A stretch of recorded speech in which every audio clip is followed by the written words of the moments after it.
Starfield is the next major single-player RPG experience from Bethesda Game Studios.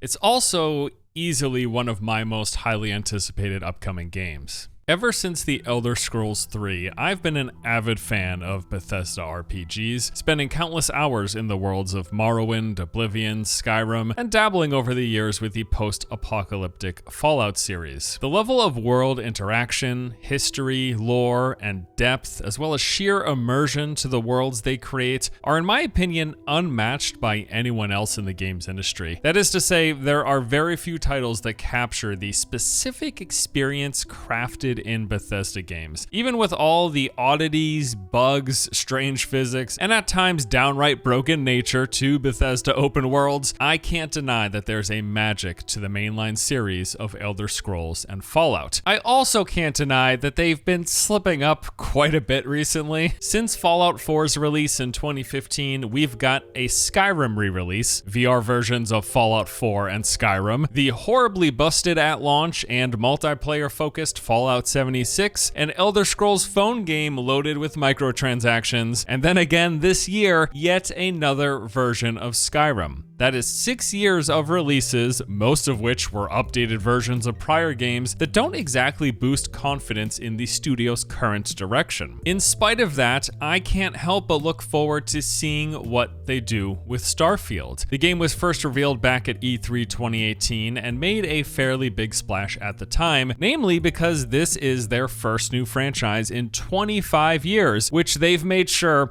everyone is aware of. Starfield is our first new universe in over 25 years. In 25 years. In over 25 years. And that is your first original IP.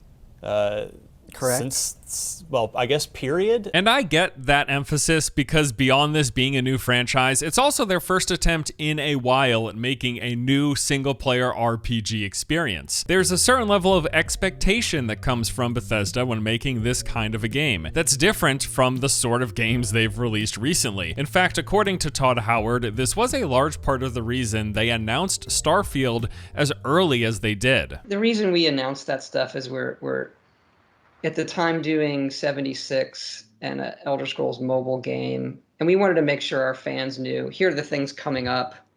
We knew at the time, look, these things are going to be a ways off, but it still felt better to engage and say, here's what we're making. Since these past 7 years, the studio has been mostly re-releasing updated versions of old games while also trying to enter the mobile and multiplayer markets. They wanted people to know that the sort of Bethesda games we've loved from them in the past are what they're working on in the future. Now, it's just on them to deliver. Like, I know you guys can re-release Skyrim, okay? We get it. But the question is, can you recreate a Skyrim-like experience in a brand new game? Well, from what we've heard, they hope to. So what exactly should we be expecting from Starfield? Like, what are their ambitions and what kind of game do they plan to make? I think our aspirations for that game, it's the end-all be-all science fiction game that everyone's always wanted to play. Well, we could be the ones to pull this off. We have enough talent and experience and technology. We need to write a whole bunch of new technology that we're doing, but we think that we can pull it off. Experience and tech are themes that keep popping up in discussions of Starfield as driving factors for them making that game right now. Is the technology there now? It's getting closer. Okay. They've had the idea of a spacefaring sci-fi epic for a very long time. Now, with 25 years of experience behind them building the immersive RPG worlds of Elder Scrolls and Fallout, along with advancements in tech to expand upon what they've done, they finally feel like the time is right to make a game like Starfield. First, that old list of, hey, what games you want to do? It was post-apocalyptic and then epic science fiction. And so we've had a vision of that game. It's a game I've wanted to make for a very, very long time. It's a game we've dreamt of playing.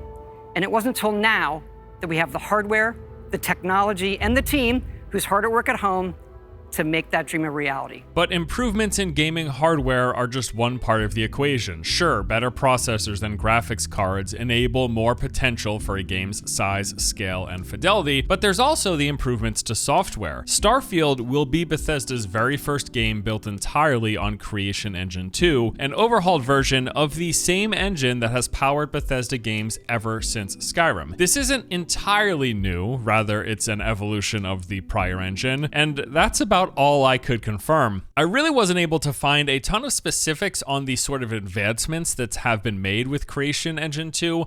At the very least, though, we know that it includes an overhauled animation system. This information coming from the LinkedIn page of Bethesda animator Eric Braun, who said that he rewrote the animation system for Starfield from scratch. Now, on top of that, it's also pretty clear that visuals in general will be looking much better. The teaser trailer released this year reports to be using alpha in-game footage running on Creation Engine 2. While this doesn't mean we can expect the actual gameplay while in motion to look this good, it does show us what sort of visual fidelity the engine is capable of. In fact, Pete Hines has touched on this recently. In-engine, this is the game. This is what we're making. It's alpha, so, don't judge us too harshly, but this is the thing we're making, and we want it to feel like and look like to give folks that sense. And yeah, clearly this looks far better than anything we've seen in prior Bethesda open world games. I think in particular, some of the lighting from these scenes just look amazing. The way the light pours into the ship with the opening of the hatch, the casting of the character's shadow while it's in motion, the glow of this tabletop screen and how it illuminates objects, even passing through this sheet of paper. Just so much of what they're showing here looks incredibly realistic.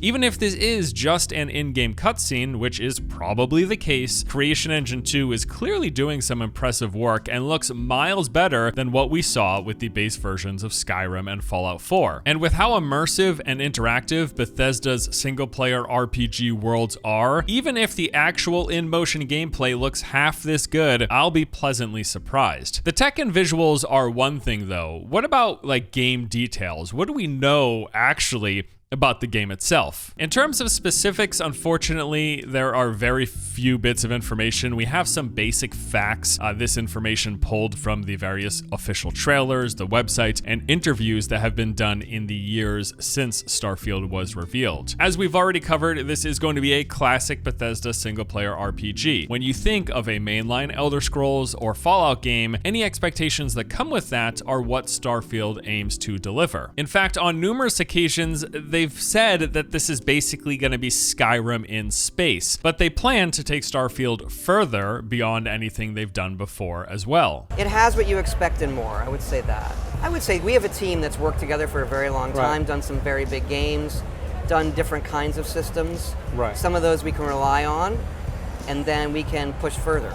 We have a lot of experience in the studio, so we can be very, very ambitious and try some new things, and there's a level of confidence that we'll be able to execute. Right. We do know that the game is set in the year 2330 in a small pocket of the Milky Way that they call the Settled Systems. The most significant thing we know about the game's story are these colony wars, which is this bloody conflict that took place 20 years prior to the start of the game between the two largest factions of the United Colonies and the Freestar Collective. Now, when the game begins, the major factions are at an uneasy peace. However, the Settled System continues to remain a dangerous place. There are plenty of human threats like the Ecliptic Mercenaries, the Pirates of the Crimson Fleet, the Violent Spacers, and the fanatical religious zealots of House Faroon. Then there's the Constellation, who are also referred to as the last group of space explorers. This is an organization committed to uncovering the mysteries of the galaxy, and it is the organization that we are a part of. As players, we are brand new recruits in Constellation, and we're tasked with venturing out and exploring the settled systems. So this means we'll be interacting and dealing with the factions like some of those we mentioned, as well as exploring the various locations, of which so far we know of 3. Bethesda released a short series of videos this summer showcasing a few distinct locations. There's New Atlantis, the capital city of the United Colonies. This is the most powerful and established military and political faction in the game. New Atlantis itself as a city is bustling, full of opportunities, and they also say it's a melting pot with residents of every race, creed, and ethnicity. Then there is Aquila City. This is the capital of the other major faction, the Free Star Collective. This is a loose confederation of 3 distinct star systems. Aquila City homes a variety of people with one common interest. They believe in the sanctity and personal freedom of individuality. The city itself is heavily fortified, as just beyond its gates are the Ashta, which they call deadly alien predators that are a cross between a wolf and velociraptor. And the final location that we know of so far is called Neon, or Pleasure City. There was this Xenofresh corporation that built a fishing platform on what was a nondescript aquatic planet, and they intended initially to catch fish until they discovered one with psychotropic properties. So now they sell this drug called Aurora, and people travel from all over to Neon in order to buy it. So we know about the game's setting, we know about a few of the factions and a few locations, but in terms of like systems and features, we don't really know anything. Nothing beyond what we could guess from their prior games and what they've talked about. Now remember, they're calling this Skyrim in space. Okay, so what comes to mind? Well, we'll expect that there's going to be a large open play space to explore that will be filled with all sorts of characters to interact with and stories to uncover. We expect there to be thousands of objects to directly pick up and interact with, move around, and use. We also expect a metric ton of in-game lore told via books, or maybe datapads in this case, that we'll be able to read through. We expect divergent quests with multiple potential outcomes. We expect that there will be various factions beyond what we've heard of that we can choose from to either join up with or fight against. But also, I think I can safely say that we expect this to be Bethesda's largest, most ambitious game to date. And specifically, I'm talking about the scale of everything. With the constant references to tech being a deciding factor in them finally making Starfield, I think that gives us a hint about the game's potential size, scale, and level of freedom. In terms of things like the number of planets, the size of those planets, and how freely we're able to move between them. Just imagine the ability to deeply explore various buildings, going through, picking things up, reading datapads or books, fighting enemies, exploring all these different locations on a single planet, but then you hop into your ship, take off through the atmosphere, and head towards another planet, sort of like what's done in No Man's Sky. And each of those planets are crafted like a Bethesda single-player game, with all of the detail and world interaction that you expect. Obviously, it won't be to the same size and scale of No Man's Sky's procedurally generated universe, but even a single solar system with multiple planets, each with their own unique features and explorable areas, that is the vision that I have in my head. Now, what I imagine may exceed what is possible, I admit, but I do believe something in that direction is exactly what they're aiming for with Starfield. Tech is constantly brought up, and the freedom of exploration and the size and the scale, I think, are directly attributed to that. They've said as much themselves that we can expect that kind of experience from this game, and that has me very excited. It does seem outlandish to think that they could handcraft an entire planet to the level of detail of an Elder Scrolls or Fallout game, and then have multiple planets on top of that. I don't really believe making that sort of a game is realistic. If I were to guess, though, there are a few answers to this potential problem. I would say 2 things are possible. For one, I don't think they necessarily have to handcraft an entire planet. Instead, they could probably use a combination of handcrafted with large expanses of wilderness or wastelands or water or whatever biomes and landscape each individual planet is made up of. So we'll have major settlements and towns of all sizes that we can explore and other points of interest, and then in between them mostly some form of natural habitat with some uniquely interesting locations scattered about. The second possibility, and what might be more likely, is that each planet consists of a restricted play space. So sort of like how Skyrim and Fallout have their bounds to the playable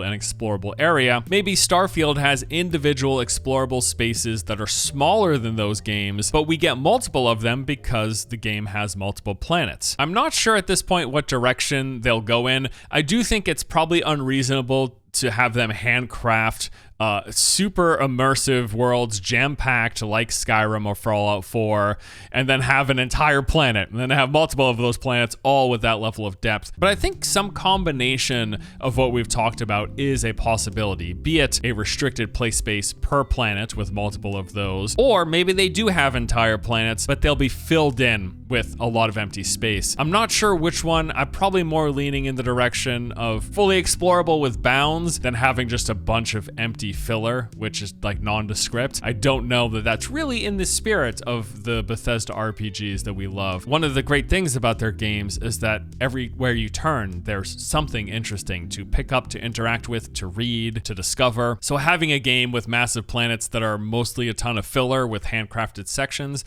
I'm not sure that lives up to what we expect. But I don't know. At this point, again, it's just kind of guesswork. One thing that we're also still unsure of is multiplayer. We do know that the game is single player focused, but there is a chance as well that it will include some form of multiplayer. Its focus is single player. Whether it has some social connection, I don't know. I don't want to guess right now. Okay. But that's our focus for that game. It's not one of these share world games we get to follow, but it's very much like your next big epic single player. Exactly, yes. Yeah. I know fans of Bethesda traditional RPGs aren't looking for another Fallout 76. Even ignoring all of the major issues that game had, at its core, it really wasn't what a lot of people love from the Fallout series and what they were looking for. I know there's a lot of crossover there, but the inclusion of and the focus around multiplayer really watered down many of the core aspects that people love about the series. While it may seem tempting to have a game that is set in space with all of the possibilities of scale it implies, to include in it a shared world experience with other like real Constellation space explorers populating the world, if that means they water down the storytelling, the world interaction, the physics, all of the other consequences that come with multiplayer games, I would say save that for Starfield Online or something later down the road. But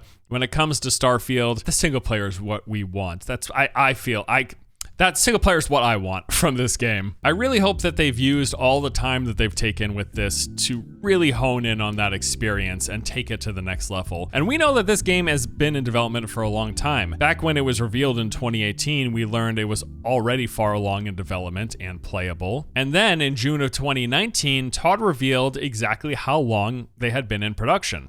Well, first of all, it's a project we've already worked on for, what year is this? 2019. Okay, so we're 3.5 years in. Yeah. We started before that, so it's... So with the game having 3.5 years of production, according to Todd, in June 2019, that means that their starting window was somewhere around June 2016. Now at this point, we currently have a release date. Starfield will be launching next year on November 11th, 2022, meaning in total, when the game comes out, it will have had nearly 7 years of development time. That is rather significant, but also not unheard of. To put it in perspective, Skyrim was reportedly in development for 6 years, and Fallout 4 is also said to have had around 7 years of development. What is interesting here, though, is that this will be the first time Bethesda has skipped an entire console generation. Back in 2018, it was uncertain whether or not Starfield would come to last-gen consoles, but now that has been confirmed. Their official marketing material says the game is launching on November 11th, 2022, exclusively on Xbox Series X and S, as well as PC. You may also notice here that there was no mention of a PS5 release, this the direct result of Microsoft's acquisition of Bethesda in 2021, where they made it clear that future Bethesda games would be exclusive to Xbox and PC. I do suspect that a PlayStation release will probably come later down the road, just maybe much later. Now, as of this recording, we are nearly 1 year away from the launch of Starfield. In that time, we will definitely start seeing a lot more about the game. While they broke from tradition in announcing Starfield as early as they did, in general, Bethesda really likes to save all of the big information and gameplay reveals until they get closer to release. I like when you really see the game to when it's out is as short as possible. Short as people will let me. We've gone 3 years being drip-fed details, and I am sure that things will start ramping up quite a bit in the next 6 months or so, and I'm very excited. It's pretty clear that Bethesda has some lofty goals for Starfield. They want this to be the end-all be-all sci-fi game. The culmination of 25 years of work coming together with advancements in tech finally allowing them to make the game they've always wanted. On top of that, they're promising a return to form, that Starfield will be more in line with what the studio is known for: deep, immersive, single-player games. But that emphasis on going back to basics comes with the knowledge that they've strayed from the path, spending the last 7 years re-releasing their most popular game multiple times, making a mobile title none of their core fans asked for, and taking a crack at multiplayer with Fallout 76. I don't begrudge the company trying new things, that's necessary for any business. The important question, though, is why? Why have they re-released no less than 4 versions of Skyrim? Why did they think the immersive single-player Elder Scrolls series would be a good fit for phones? And why did they bring multiplayer and microtransactions to the Fallout series? The answer to all those questions is simple and green, and I don't begrudge the company striving to make more money. In fact, I want them to do well if it means they can deliver experiences just as memorable as the ones I've had with their games in the past. But I don't want to buy Skyrim for the 4th time. I don't want to play Elder Scrolls Tiny Screen Edition, and I was super disappointed with the state of Fallout 76 when it launched. What I do want from Bethesda is exactly what they're talking about making with Starfield. There's still a lot that we need to learn about the game, but the pitch, the setup, and everything they've said and shown so far sounds great. Todd Howard is really good, after all, at selling the idea of a game. I just have to hope they can still deliver.